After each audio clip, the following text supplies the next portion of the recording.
সালাম আলাইকুম। আপার ক্ষমতা কতটুকু? এই মুহূর্তে বাংলাদেশের রাজনীতিতে কার্যত আপার ক্ষমতা নিয়ে নানান প্রশ্ন থাকলেও ভারতে বসে শেখ হাসিনা বাংলাদেশকে কতটুকু নাড়াচাড়া করতে পারেন এ নিয়ে মানুষের মনে অনেক প্রশ্ন আছে। তবে সাম্প্রতিক সময়ে একটা বক্তব্যকে কেন্দ্র করে অনেকে মনে করছেন যে ভাই, যদি ভারতে বৈশা পশ্চিমবঙ্গের রাজনীতিতে শেখ হাসিনাই তুল কালাম কাণ্ড ঘটাইতে পারে, তাহলে বাংলাদেশের রাজনীতিতে কি আগামী দিনে শেখ হাসিনা কোনো রকম প্রভাব ভূমিকা রাখতে পারবেন, অথবা বাংলাদেশের ক্ষমতার মসনদেও কোনো পরিবর্তন আনতে পারবেন কিনা? প্রশ্ন কেন? প্রশ্ন হচ্ছে, শেখ হাসিনার পরামর্শেই ভারতের রাজনীতিতে একটা হুলস্থুল কাণ্ড ঘটছে। তো কি কাণ্ড ঘটছে আপনারা সকলেই জানেন। পশ্চিমবঙ্গ বা কলকাতায় রাজনৈতিক ক্ষমতার একটা পরিবর্তন ঘটছে। দীর্ঘ কয়েক বছর যাবৎ, সম্ভবত 1 থেকে 1.5 যুগ যাবৎ ক্ষমতা ছিলেন মমতা দিদি। তো সাম্প্রতিক সময়ে নির্বাচনে এই আসনটাকে বিজেপি দীর্ঘদিন যাবৎ টার্গেট করছিল। আর হয় কি, যে ধরেন একজন শাসক যখন কন্টিনিউ শাসন করেন, তখন তার শাসনামল নিয়ে মানুষের মধ্যে প্রশ্ন ওঠে, মানুষের মধ্যে নানান ধরনের পারসেপশন তৈরি হয়, তার খারাপ জিনিসগুলাই কিন্তু সামনে আসা শুরু হয়। তো সেই কারণে মমতা দিদি ভালো অর্জনও আছে, খারাপ অর্জনও আছে, সবকিছু মিলিয়ে তিনি ক্ষমতা হারিয়েছেন। এখন তিনি ক্ষমতা হারানোর পর সেখানে ক্ষমতা পাইল কে?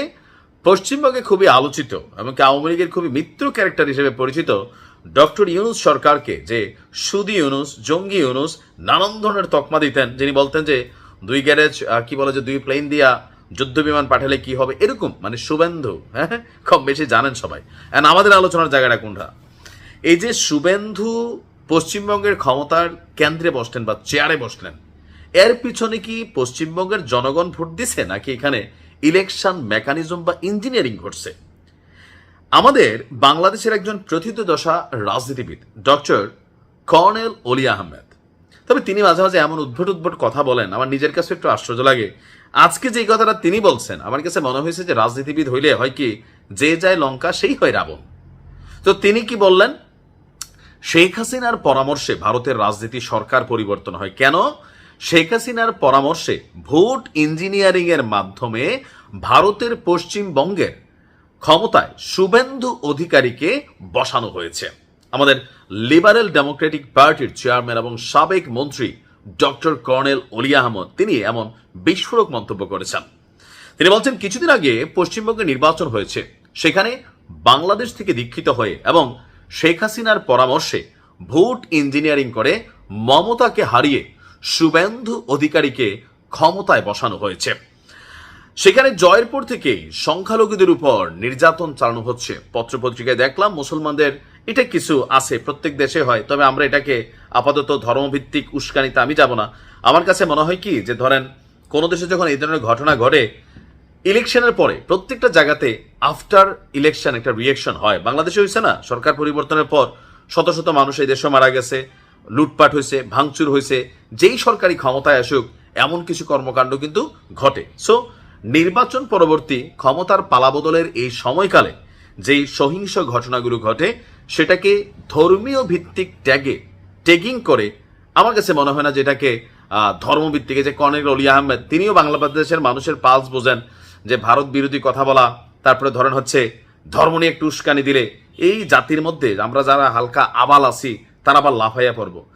পশ্চিমবঙ্গে এখন যেটা হচ্ছে সেটা হচ্ছে, মমতার অনুসারী যারা আছেন তারা মাইর খাচ্ছেন, দৌড়ের উপর আছেন, পালাই গেছেন।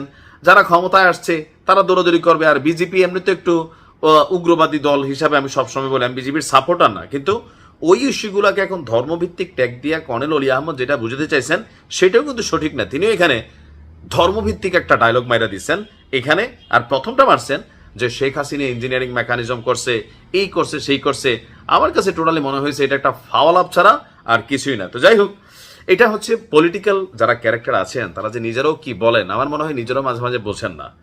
তো এই মুহূর্তে ভারতের ক্ষমতায় পালাবদল একটা স্টেটের রাজনীতিতে সরকার পরিবর্তনের খেলায় শেখ হাসিনার এই ক্ষমতা আছে, এটা আসলে কি কোনো পাগল ছাড়া এই মুহূর্তে কেউ বিশ্বাস করবে? জীবনও বিশ্বাস করবে না, এটা আমি 100% শিওর, যেটা জীবনে কেউ বিশ্বাস করবে না। তো যাই হোক, আমরা আমাদের রাজনীতিবিদদের বলবো কি, ভাই দেখেন অনেকটা শ্রদ্ধার জায়গায় ছিলেন, এখন আস্তে ধীরে আপনারা এমন এমন কথা বলেন না যে জনগণের কাছে হাস্যকর প্রাণীতে পরিণত হন। আপনাদের প্রতি মানুষের রেসপেক্টের জায়গাটা অন্যরকম। পলিটিক্যাল বিরোধিতা হবে, কিন্তু এই ধরনের বিরোধিতা আসলে কতটুকু যৌক্তিক? ভালো থাকুন, আসসালামু আলাইকুম।